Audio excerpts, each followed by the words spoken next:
Hello everyone. So students, आज का हमारा टॉपिक है शेप्स ऑफ एटॉमिक ऑर्बिटल्स। हमने अभी इससे पहले पढ़े हैं क्वांटम नंबर्स, जो एक इलेक्ट्रॉन को न्यूक्लियस के अंदर या एक एटम के अंदर डिस्क्राइब करते हैं।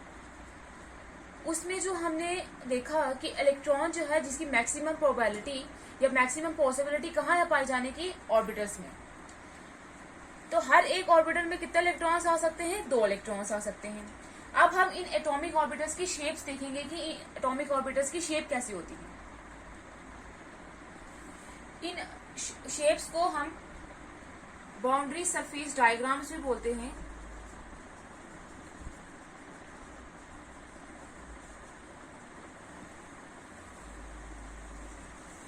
और बाउंड्री सरफेस डायग्राम्स, अब ये देखा गया है कि जो प्रोबेबिलिटी होती है इलेक्ट्रॉन की, वो लार्ज डिस्टेंस में भी 0 नहीं होती है। मतलब जो न्यूक्लियस होता है, न्यूक्लियस के इर्द गिर्द जो ये इलेक्ट्रॉन जो रिवॉल्व करते हैं, इनकी जो प्रोबेबिलिटी है या पॉसिबिलिटी है इनकी पाई जाने की, वो ज्यादा लार्ज डिस्टेंस में भी क्या होता है, 0 नहीं होती है। इसीलिए हम ये बोलते हैं कि ये पॉसिबल नहीं है, it is not possible to draw any sort of geometrical figure that will enclose a region of 100% probability। तो ये देखा गया कि जो इलेक्ट्रॉन के पाए जाने की या प्रोबेबिलिटी या फाइंडिंग ऑफ इलेक्ट्रॉन, वो न्यूक्लियस से अगर हम दूर जाते जाएंगे तभी भी जो है वो 0 नहीं होगी, तभी भी पाया जाएगा इलेक्ट्रॉन, अगर नंबर ऑफ शेल्स जो है वो ज्यादा होती जाएंगी। तो इसीलिए हम ये बोलते हैं कि इट इज नॉट पॉसिबल, ये पॉसिबल नहीं है कि हम ऐसी ज्योमेट्रिकल फिगर जो है वो ड्रॉ करें जिसमें 100% प्रोबेबिलिटी आ जाए। कि हम ऐसी कोई ज्योमेट्रिकल फिगर नहीं बना सकते हैं और ऐसा कोई स्पेस या ऐसा कोई रीजन कवर नहीं कर सकते हैं जिसमें इलेक्ट्रॉन की क्या आए, 100% प्रोबेबिलिटी आए। लेकिन पिक्टोरियल क्लैरिटी के लिए, पिक्टोरियल रिप्रेजेंटेशन के लिए हम ऐसी फिगर्स ड्रॉ कर सकते हैं। We draw figures in which probability of finding the electron is maximum।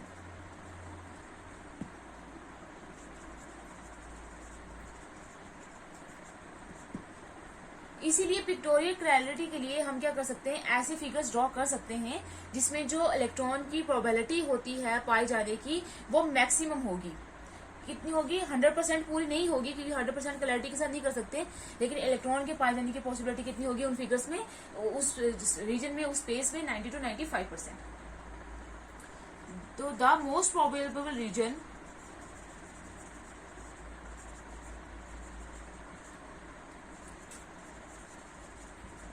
are called boundary surface diagrams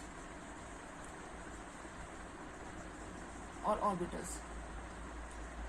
तो ऐसे मोस्ट प्रोबेबल रीजन जहां पे इलेक्ट्रॉन की पाए जाने की पॉसिबिलिटी मैक्सिमम होगी, प्रोबेबिलिटी मैक्सिमम होगी, उनको हम क्या बोलते हैं, बाउंड्री सरफेस डायग्राम्स और ऑर्बिटल्स बोलते हैं उनको। तो इसका मतलब ये है कि जो शेप है ऑर्बिटल्स की, शेप ऑफ ऑर्बिटल्स हम रिप्रेजेंट करेंगे in terms of boundary surface diagrams. जो इनकी शेप्स है, ऑर्बिटल की जो शेप है, उनको हम किस टर्म में रिप्रेजेंट करेंगे, in terms of boundary surface diagrams.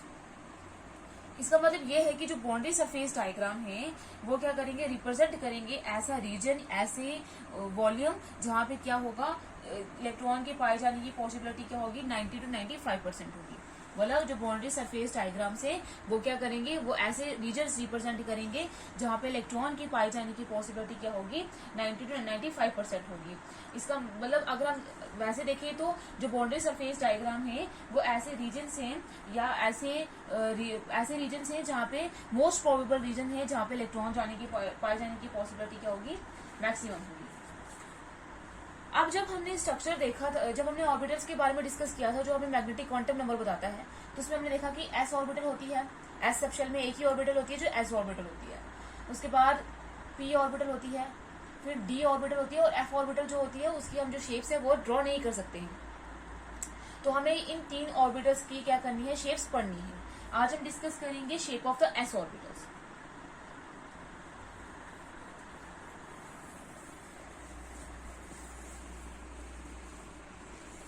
Shape of S orbital. So S orbital की जो शेप होगी वो कैसी होगी, जो एस ऑर्बिटल्स होती है वो नॉन डायरेक्शनल होती है, किसी भी डायरेक्शन में ये नहीं मूव करती है। एस ऑर्बिटल्स क्या होती है, नॉन डायरेक्शनल होती है और स्फेरिकल होती है। नॉन डायरेक्शनल और स्फेरिकल होती है, इनका जो शेप होती है वो कैसी होती है, स्फेरिकल होती है। अगर वो स्फेरिकल है तो इसका मतलब ये है कि जो प्रोबेबिलिटी होगी, पॉसिबिलिटी होगी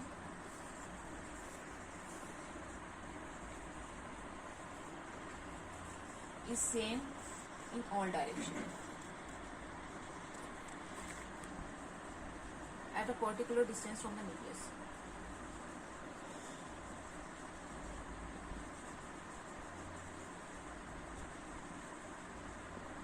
सो जो अब इनकी अगर ये स्फेरिकल है और नॉन डायरेक्शनल है तो इसका मतलब ये है कि जो इनकी इलेक्ट्रॉन की पाए जाने की प्रोबेबिलिटी होगी वो क्या होगी, सेम होगी सभी डायरेक्शन में। जब हम पर्टिकुलर डिस्टेंस न्यूक्लियस के पर्टिकुलर डिस्टेंस से मूव करेंगे तो जो उनकी प्रोबेबिलिटी होगी वो क्या होगी, सेम होगी। तो जैसे अगर देखा जाए तो एन की वैल्यू जब क्या होगी, 1 होगी, तो एल की वैल्यू क्या होगी, 0 होगी। एल की वैल्यू 0 होगी तो एस की वैल्यू क्या होगी, फिर सॉरी एन की वैल्यू क्या होगी, फिर वो भी क्या होगी, 0 होगी। मतलब फर्स्ट सब शेल में भी एक ही ऑर्बिटल आ सकती है, वो क्या होती है, 1s ऑर्बिटल। और 1 किसको रिप्रेजेंट कर रही होती है, फर्स्ट शेल को रिप्रेजेंट कर रही होती है। और एस जो है वो क्या है, ऑर्बिटल है। तो जो एस ऑर्बिटल की अगर हम शेप देखें,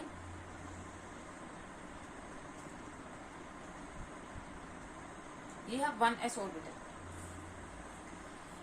और यहाँ पे ये देखा जाता है कि जो इलेक्ट्रॉन की डेंसिटी होती है वो, क्योंकि फर्स्ट शेल है, फर्स्ट शेल इलेक्ट्रॉन न्यूक्लियस के बिल्कुल पास होगी, तो इसका मतलब ये है कि जो इलेक्ट्रॉन पाए जाने की, जो चार्ज क्लाउड पाए जाने की जो डेंसिटी होगी वो न्यूक्लियस के पास ही क्या होगी, मैक्सिमम होगी।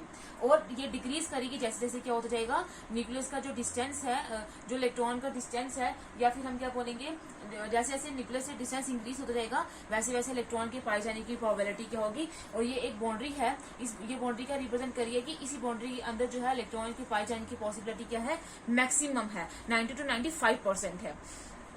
और ये फर्स्ट शेल है तो फर्स्ट शेल में हम क्या बोलेंगे, इलेक्ट्रॉन के पाए जाने की पॉसिबिलिटी न्यूक्लियस के पास ही होगी। और जैसे जैसे डिस्टेंस इंक्रीज करेगा वैसे वैसे इलेक्ट्रॉन के पाए जाने की, या चार्ज इलेक्ट्रॉन पाए जाने की, इलेक्ट्रॉन क्लाउड पाए जाने की जो है वो क्या होगी, डिक्रीज कर जाएगी, जैसे जैसे हम न्यूक्लियस से जो है वो डिस्टेंस इंक्रीज करते जाएंगे।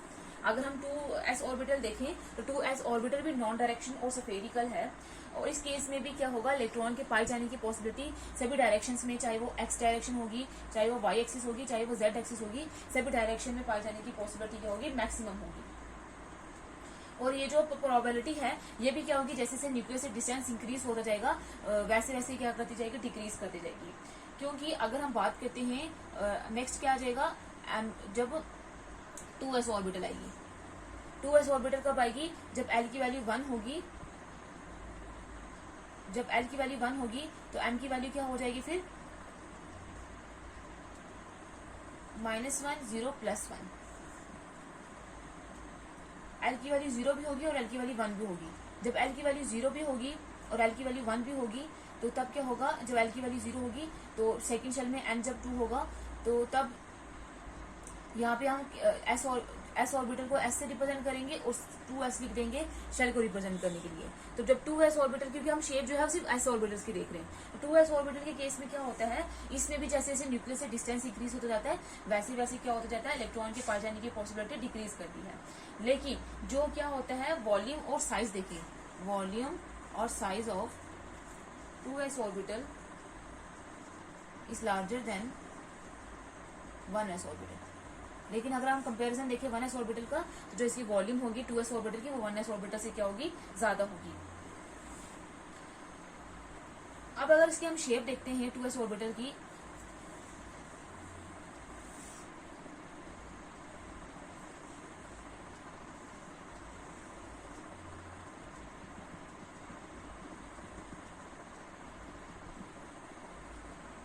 अगर हम शेप देखें तो ये भी 2s ऑर्बिटल भी क्या है, स्फेरिकल है। लेकिन क्या होगा, इस 2s ऑर्बिटल के अंदर ये जो रीजन है जो डॉट्स के बिना दिखाई दे रहा है, ये जो रीजन जो है वो डॉट्स के बिना दिखाई दे रहा है, ये ऐसा रीजन होता है, रीजन ऑफ जीरो प्रोबेबिलिटी और मोड। ये जो ऐसा रीजन होता है जहां पे इलेक्ट्रॉन पाए जाने की पॉसिबिलिटी या प्रोबेबिलिटी क्या होती है, जीरो होती है। और ऐसे रीजन को हम क्या बोलते हैं, नोड बोलते हैं और नोडल सरफेस बोलते हैं, जहां पे इलेक्ट्रॉन के पाए जाने की पॉसिबिलिटी क्या होती है, जीरो होती है। तो इसका मतलब ये है कि जो 2s ऑर्बिटल है वो 1s ऑर्बिटल से क्या है, डिफरेंट है। तो है इनकी जो शेप है वो दोनों सेम है, न्यूक्लियस से, और n की वैल्यू 2 है, तो मतलब दो शेल्स जो है वो न्यूक्लियस के फिर पास होंगी। तो जैसे जैसे न्यूक्लियस से हम डिस्टेंस इंक्रीज करते जाएंगे वैसे वैसे इलेक्ट्रॉन के पाए जाने की पॉसिबिलिटी डिक्रीज करेगी। लेकिन बीच में एक ऐसे रीजन भी आएगा जहां पे इलेक्ट्रॉन पाए जाने की पॉसिबिलिटी बिल्कुल जीरो होगी। उस रीजन को क्या बोलते हैं, नोड या नोडल सरफेस बोलते हैं। तो इसका मतलब ये है कि 2s ऑर्बिटल 1s ऑर्बिटल से कैसे डिफरेंट है। एक तो साइज में इसकी जो साइज है, इसकी जो वॉल्यूम है वो ज्यादा है as compare to 1s orbital, और इसमें एक नोडल सरफेस भी पाया जाता है जो 1s ऑर्बिटल में नहीं पाया जाता है। तो ये होगी 1s और 2s ऑर्बिटल की बात। अब बात करते हैं नेक्स्ट जो ऑर्बिटल है, जैसे 3s ऑर्बिटल। जब हम 3s ऑर्बिटल की बात करते हैं तो है तो वो भी s ऑर्बिटल ही है, तो वो भी क्या होगा, स्फेरिकल सिमेट्रिकल होगा, उसकी भी शेप जो है वो स्फेरिकल ही होगी। लेकिन अगर हम उसकी शेप देखते हैं, वो भी as compare to 2s orbital, उसकी जो शेप होगी, उसका जो साइज होगा वो क्या होगा, ज्यादा होगा, उसकी वॉल्यूम क्या होगी, ज्यादा होगी।